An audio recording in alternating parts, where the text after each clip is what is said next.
জয় নিতাই, জয় গৌর। আজ শুভ রাধাষ্টমী, রাধারানীর জন্মতিথি। এই দিনটা বছরে একবার আসে।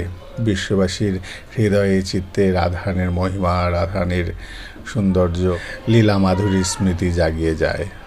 এটা এমন একটি তিথি যে তিথির জন্য বিশ্ব ধন্য, আর যারা এই তিথি উপাসনা করে তারা ধন্যাতি ধন্য। যারা এই তিথিতে বৃষভানু নন্দিনী শ্রী রাধারানীর লীলা, রূপ, গুণ, মহিমা কীর্তন করে বা শ্রবণ করে তারা সর্বাধিক ধন্যাতি ধন্য।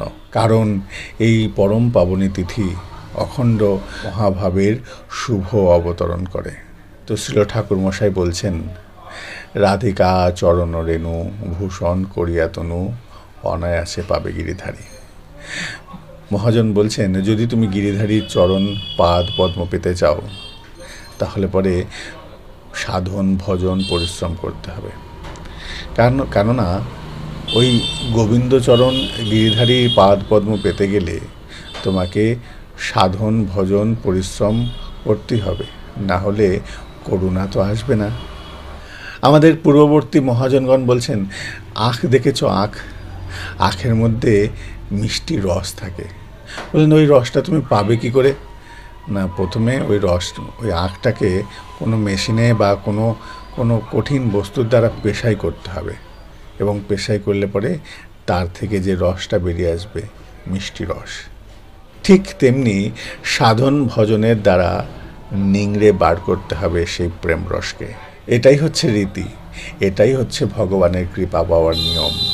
সেই রকম সাধু, গুরু, বৈষ্ণবের কৃপা লাভ করতে হবে। ভক্তি বা ভজন পরিশ্রমের দ্বারা ভগবানের কৃপা তদনুরূপ কৃপা পেতে সাহায্য করবে। তাই ভক্তি, ভজন, পরিশ্রমের দ্বারা ভগবানের কৃপা নেমে আসবে, তদ্রূপ ভগবানের কৃপা নেমে আসবে। কিন্তু এখানে একটা সমস্যা হচ্ছে, মহাজন বলছেন, রাধিকার চরণরেণু ভূষণ করিয়া তনু অনায়াসে পাবে গিরিধারী। মহাজনগণ বলছেন, যদি তুমি গিরিধারীর শ্রীকৃষ্ণের চরণ পাদপদ্ম আশ্রয় করো তাহলে তোমাকে ভজন সাধনের দ্বারা কঠোর পরিশ্রম করতে হবে, এবং খুব সহজে পাবে না, অনেক কষ্ট করে তবে তুমি সেই গোবিন্দচরণ পাদ পদ্ম করুণা কৃপা লাভ করতে পারবে। কিন্তু রাধারানীর ক্ষেত্রে কিন্তু এই নিয়মটা খাটে না। রাধারানীর ক্ষেত্রে এই নিয়ম প্রযোজ্য নয়। কারণ মহাজনে বলছেন, রাধিকার চরণ রেণু।